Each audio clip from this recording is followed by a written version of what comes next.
se eu te contasse que tem uma substância que a gente comercializa aqui no Brasil, nas farmácias, e que ela é proibida em mais de 8 países? E se eu te dissesse que para comprar esse tipo de substância não tem nenhuma restrição?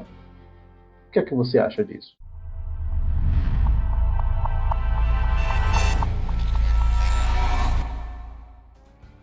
E aí, pessoal, muito bom dia, muito boa tarde, muito boa noite. Eu não sei que horas você vai estar vendo esse vídeo, mas é sempre um prazer ter você aqui.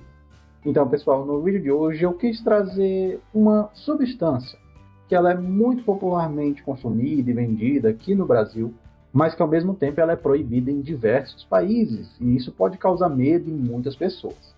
Para a gente iniciar esse vídeo, eu queria falar logo sobre essa substância que é o metamizol. Bom, se esse nome não é muito familiar para você, então que tal eu chamar ele de dipirona? Aí com certeza você deve conhecer, né? Dipirona, Dorflex, Neosaldina, enfim, diversas apresentações por aí que têm esse mesmo princípio ativo. E nesse momento você deve estar se perguntando, tá, por que é, Roberto? Então que essa substância ela é proibida em outros países, né? E se ela é proibida em outros países, por que então que aqui no Brasil ela pode ser comercializada? Então, para que a gente possa entender um pouco melhor essa história, eu vou contar ela um pouco mais de antigamente. Tudo começa lá nos anos de 1920, né? No século passado ainda, quando uma substância que ela é a precursora da dipirona ou do metamizol começou a ser estudada e começou a ser feito alguns testes e comercializações com essa substância. Eu estou falando da aminopirina. Essa substância ela tinha uma função muito parecida com a da dipirona e ela começou a ser empregada. Durante o uso dessa substância precursora da dipirona, foi observado muitos casos de agranulocitose. Para você ter uma noção assim de quantidade, né, estimava que para cada 175 pessoas aproximadamente, mais precisamente 174 pessoas, uma morria por um quadro de agranulocitose. E você deve estar se perguntando então, tá aí o que é essa granulocitose? Para você que não entende, a granulocitose seria a redução dos granulócitos.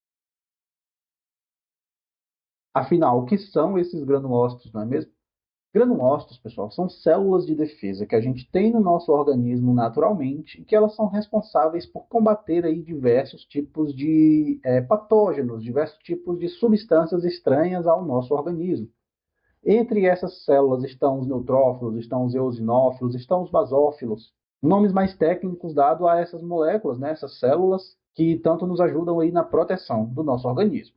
E quando a gente fala de agranulocitose, a gente está se referindo a uma baixa dessas células, ou seja, a pessoa fica mais suscetível a ter prejuízos caso tenha algum patógeno no nosso organismo, ela acaba não conseguindo se defender adequadamente. Mas se você reparou bem no que eu falei até agora, a gente está falando especificamente da aminopirina. A aminopirina não é dipirona, a aminopirina é o precursor. A partir da aminopirina foi se desenvolvido então a dipirona. No meio farmacêutico, no meio da farmácia, isso é muito comum. Às vezes a gente descobre uma substância, descobre um efeito que essa substância causa, e a partir dela a gente vai evoluindo e criando novas substâncias. Então, a partir da aminopirina, foi se criado a dipirona. Acontece, pessoal, que com a observação de que a aminopirina tinha um alto potencial de causar agranulocitose e sabendo que a dipirona é um sucessor da aminopirina, alguns pesquisadores acreditavam que o mesmo potencial de causar granulocitose que tinha a aminopirina era repassado também para a dipirona. Por conta disso, antes mesmo de serem feitos estudos, de serem feitos testes, a dipirona ela foi proibida em diversos países, incluindo, por exemplo, os Estados Unidos. Entretanto, depois dessa proibição, muitos outros países se reuniram, muitos outros institutos de pesquisas desenvolveram pesquisas para realmente saber qual o potencial de a dipirona causar a granulocitose.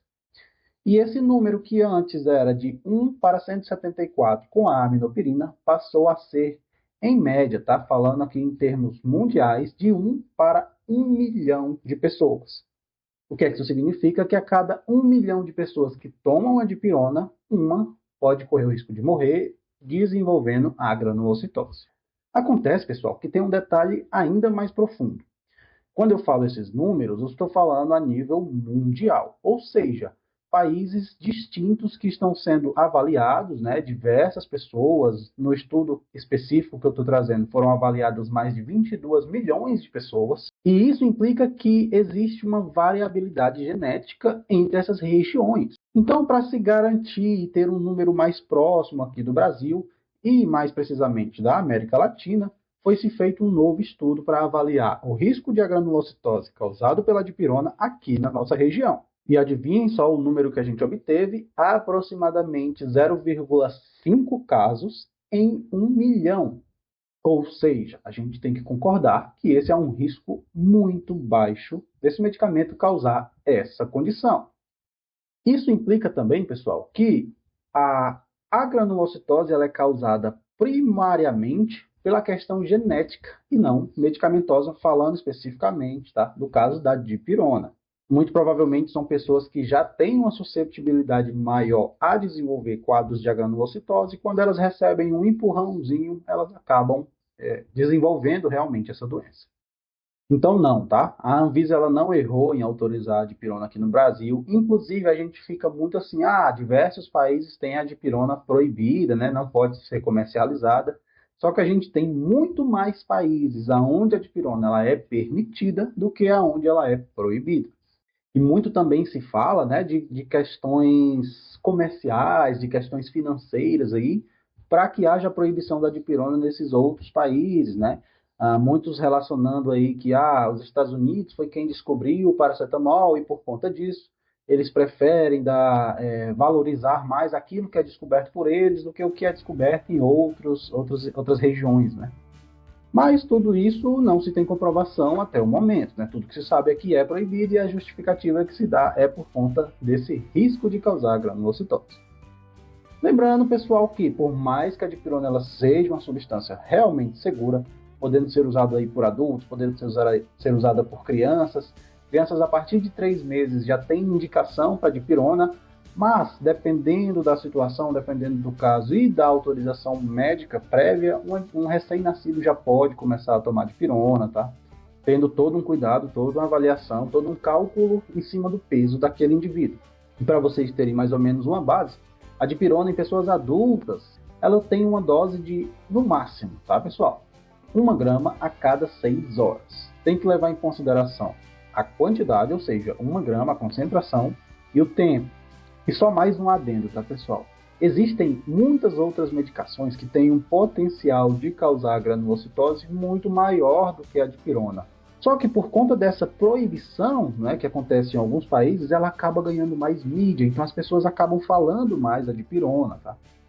Porém, a gente tem outros medicamentos que são permitidos no Brasil, que são permitidos nesses outros países, e eles não têm uma mídia tão grande por conta dessa permissão, mas que tem um potencial de causar granulocitose muito maior do que a dipirona. Então, pessoal, deixa aqui nos comentários o que é que você achou dessa informação. Deixa aqui se você é time dipirona, se você é time paracetamol. Não se esquece de deixar um gostei aqui nesse vídeo, de se inscrever aqui no canal para receber mais conteúdos como esses e até o próximo vídeo!